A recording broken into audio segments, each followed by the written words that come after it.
The rear exit of the Mid-South Coliseum faced a loading dock and a strip of cracked asphalt that had seen better days.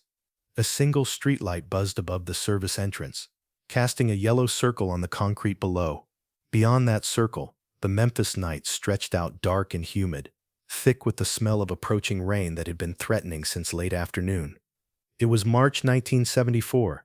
2 hours earlier, 12,000 people had filled this building to watch Elvis Presley perform. Now the arena was empty. The parking lots had cleared. The last stragglers had driven off toward the interstate, their car radios already playing the songs they'd just heard live. But not everyone had left. At the edge of the loading dock, just outside the yellow circle of streetlight, a small group of people waited. Maybe 20 of them, huddled against the chain-link fence that separated the service area from the public lot. They'd been there since before the show started, some of them since early afternoon. They hadn't come for the concert. They couldn't afford the concert. They'd come for this, the chance to see Elvis walk from the building to his car. 30 seconds, maybe less. A glimpse, a wave, something to carry home and hold on to. Security had tried to move them twice. Both times they drifted back, quiet and patient, like water finding its level. Inside the building, Elvis sat on a folding chair in a hallway that smelled of sweat and concrete dust. His white jumpsuit was damp through. His cape had been removed by a dresser 20 minutes ago and hung now on a rolling rack, looking strangely deflated without a body inside it. He was alone. This was the part of the night he both dreaded and craved, the interval between performance and departure, when he wasn't quite Elvis the entertainer anymore, but wasn't yet Elvis the private citizen either. He existed in a kind of limbo, his body still humming with adrenaline, his mind slowly releasing its grip on the persona he'd constructed over 2 decades. The show had been good, not great, but good. His voice had held, the audience had been responsive. He'd hit his marks, delivered the expected moments of spectacle, worked the front rows with the familiar mix of sexuality and sincerity that had made him famous. But something had felt hollow about it. He couldn't explain it, even to himself. It was like performing inside a glass box. He could see the audience, they could see him, but there was something between them that neither could penetrate. He'd given them what they wanted, they'd given him what he needed, and yet, a door opened somewhere down the hall. Footsteps approached. "Car's ready, boss." Elvis looked up. Charlie Hodge stood at the end of the corridor, his expression carefully neutral. Charlie had been with him since the army days, back when everything was still new and terrifying and possible. Charlie knew how to read his moods better than almost anyone. How many outside? Maybe 20. Diehards. Security can clear a path. Elvis nodded but didn't move. "There's a couple out there," Charlie said, hesitating. "Older folks. They've been asking about you." "Asking what?" "If you'd come out their way instead of through the garage. The woman, she's in a wheelchair, can't get around to the other side. Her husband's been pushing her around all day, trying to find a spot where she might be able to see you." Elvis looked at the concrete floor between his feet. His rings caught the fluorescent light. How old? 70s maybe. "They don't look like they should be out this late." Elvis was quiet for a long moment. Then he stood up slowly, feeling the ache in his knees, the weight in his lower back. Everything hurt more than it used to. "Let's go out that way," he said. The service door opened with a metallic groan, and the small crowd at the fence stirred like a single organism. Someone gasped. Someone whispered his name.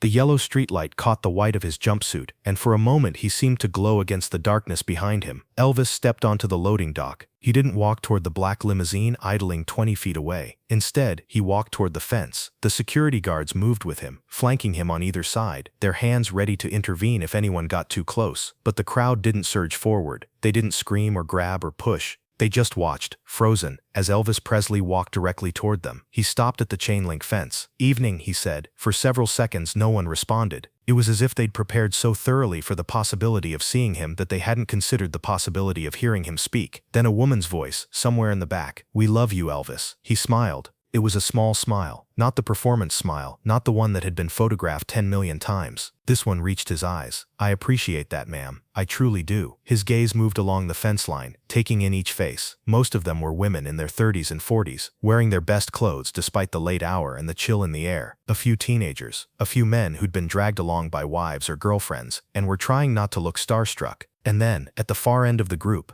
an elderly couple. The woman sat in a wheelchair, an old model, the kind with the large metal wheels that you pushed yourself. She couldn't push herself, though. Her hands were folded in her lap, fingers curled in a way that suggested arthritis or something worse. She was small and white-haired, dressed in a blue cardigan that she'd probably owned for 20 years. Behind her stood her husband. He was tall and thin, slightly stooped, with the weathered face of a man who'd spent his life working outdoors. His hands rested on the handles of the wheelchair. His eyes were fixed on Elvis. Elvis looked at them for a long moment. Then he started walking. The crowd parted as he moved along the fence line. Security tried to keep pace, but Elvis waved them back. He walked slowly, deliberately, until he reached the spot where the fence ended, and a gap opened between the metal posts. He stepped through. The elderly couple was maybe 10 feet away now. The woman in the wheelchair hadn't moved. Her husband hadn't moved. They were both perfectly still, watching Elvis approach with expressions that seemed equal parts disbelief and terror. Elvis stopped in front of them. "I heard you've been waiting a while," he said. The old man opened his mouth, closed it, opened it again. When the words finally came, his voice was rough with something that might have been emotion or might have been age. "Since 2 o'clock, he said. "Dorothy wanted to see you." Elvis looked at the woman. Dorothy. Up close he could see that her eyes were bright and alert, even if her body had failed her. She was looking at him the way people sometimes looked at sunsets or mountain ranges, with a kind of grateful wonder that had nothing to do with wanting anything. "Dorothy," Elvis said. "That's a beautiful name." She smiled. Her teeth were slightly crooked. Her smile was perfect. "My mama named me after Dorothy Lamour," she said. Her voice was soft but clear. "She thought I'd grow up to be a movie star." "Did you?" "I grew up to be a kindergarten teacher in Whitehaven, taught for 41 years. Elvis crouched down so that his face was level with hers. His knees protested. Everything protested these days. But he stayed down. The white jumpsuit pulled tight across his back. 41 years, he repeated. "That's a lot of children. Thousands. I lost count somewhere around 1965. You remember any of them?" "Every single one." He nodded slowly. Behind him, he could sense the crowd watching, the security guards hovering, the limousine waiting. None of it seemed to matter. "I bet they remember you too," he said. Dorothy's eyes glistened. She didn't say anything. The old man, his name was Walter, finally found his voice. "We saw you in 56, he said, "at the Overton Park Shell. Before everything. Before the movies, and the army, and all of it." Dorothy was 29. I was 31. We'd only been married 3 years. Elvis straightened up. The Overton Park Shell. He remembered that concert. He remembered all the early concerts. Actually, they were burned into him in a way that the Vegas shows never would be. The chaos, the screaming, the feeling that something was being born right there on the stage, something that no one had words for yet. "That was a wild night," he said. "It was," Walter agreed. "Dorothy danced. She hasn't danced in years, but that night she danced until her shoes wore through." Elvis looked down at Dorothy. Her feet, resting on the wheelchair's footplates, were swollen and still. The shoes she wore were practical, orthopedic, nothing like the dancing shoes she must have owned once. "What happened?" he asked gently. "Rheumatoid arthritis," Dorothy said. "Started in my hands about 15 years ago. Worked its way through everything else. Some days are better than others. Today was a good day." "Today was a hard day," Walter corrected quietly. "She's been in that chair since 6 this morning. We drove down from Kentucky, 300 miles. Elvis was silent for a moment. 300 miles. In a car, with a woman who could barely move. "You drove 300 miles, he said slowly, "to stand outside a fence." Walter's jaw tightened. There was pride in it, and something else that looked like defiance. "Tickets sold out in April," he said. "We tried.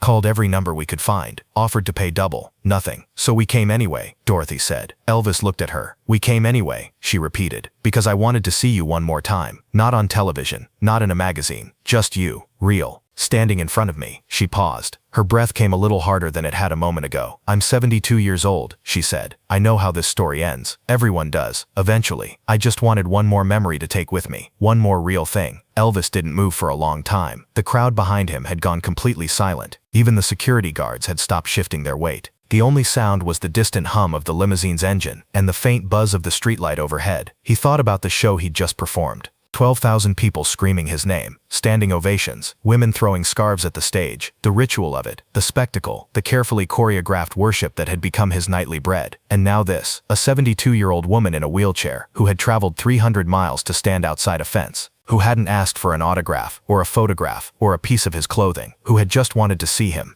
Real, standing in front of her. He understood, in that moment, something he'd been trying to understand for years. The shows weren't the point. The hit records weren't the point. The fame and the money, and the jumpsuits, none of it was the point. This was the point. This moment. This connection. This woman, looking at him with eyes that expected nothing, and received everything, just by being here. "Dorothy," he said, "would you dance with me?" She laughed, a short, surprised sound that came out before she could stop it. "I can't dance, honey. Haven't been able to dance in 10 years. That's not what I asked." He looked at Walter. "May I?" The old man's eyes were wet. He nodded. Elvis stepped behind the wheelchair. His hands, the hands that had held 1,000 microphones, that had been photographed more than any other hands in the world, wrapped around the worn rubber handles, and he began to push, not fast, Not dramatically, just a slow, gentle movement, turning the wheelchair in a small circle on the cracked asphalt of the parking lot. The wheels creaked slightly. The streetlight caught the chrome of the spokes. He started to hum. It was "Can't Help Falling in Love." Of course it was. It was always that song when it mattered most, but he didn't sing the words. He just hummed, low and soft, a private melody for a private moment. Dorothy closed her eyes. Her hands, curled and frozen in her lap, relaxed slightly. Her shoulders, which had been hunched against the cold and the pain, slowly dropped. Her face, lined with 72 years of living, softened into something that looked almost young. She was dancing, not the way she'd danced in 1956, when she was 29, and her body still obeyed her, not the wild, shoe-destroying abandon of the Overton Park shell, but she was dancing. Elvis pushed the wheelchair in its slow circle, humming, and Dorothy danced in the only way she could anymore. In her mind, in her memory, in the place where the body's limitations didn't reach. Walter stood at the edge of the circle, watching. He was crying now. He didn't try to hide it.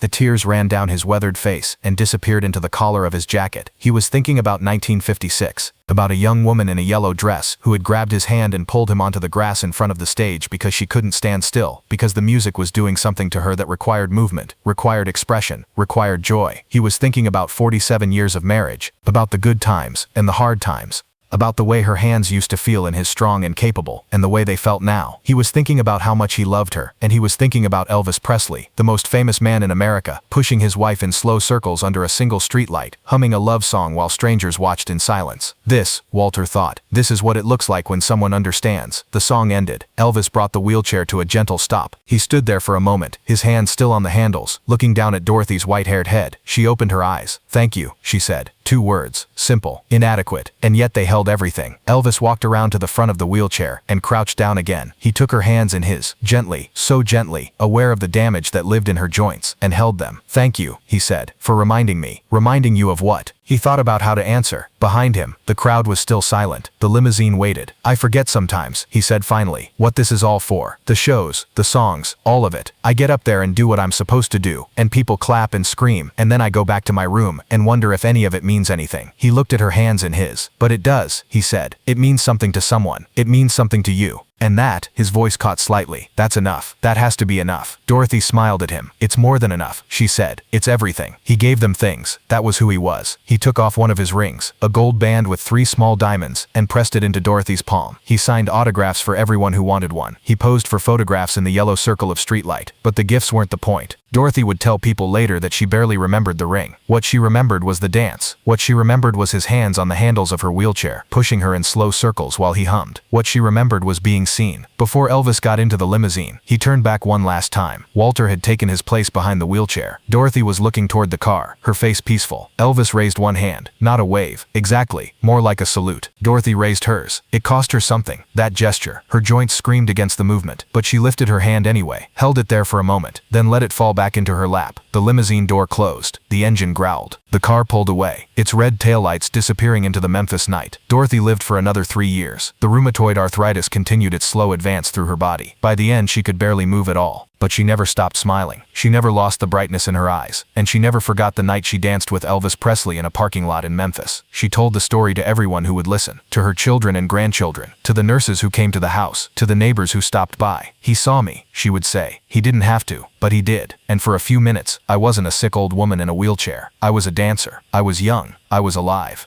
She kept the ring on a chain around her neck. She never took it off, not even at the very end. 3 years later, on a March evening almost exactly like the one in Memphis, Dorothy closed her eyes and didn't open them again. Walter was holding her hand. Elvis died in August 9th. Dorothy cried when she heard the news. She sat in her wheelchair in the living room, the television showing footage of crowds gathering at Graceland, and she cried in a way that Walter had rarely seen. "I knew he was tired," she said. "I could see it that night. All that weight, all that expectation, it was crushing him." She wiped her eyes. "We should write to someone," she said. "His family. They should know he wasn't just a legend. He was a person, a kind person. They should know he danced with an old woman in a parking lot. That's the kind of thing that should be remembered." They wrote the letter together. It took 3 drafts and 2 days. They sent it to Graceland. They never received a response, but they didn't expect one. The letter wasn't for them anyway. It was for Elvis, for his memory, for the small quiet truth it contained. Years passed. Walter lived on for almost 2 decades after Dorothy died. He never remarried. He'd been given 50 years with the love of his life, and that was more than enough. He told the story to his grandchildren, and they told it to their children. It became part of the family mythology. When you see someone, Walter would tell them, really see them. That's a gift. It doesn't cost anything. You just have to be willing to look, to notice, to acknowledge that the person in front of you is real and valuable and worth your time. He would pause, his old eyes distant with memory. Elvis was the most famous man in the world. He could have ignored two old people at a fence, but he didn't. He stopped. He looked. He saw.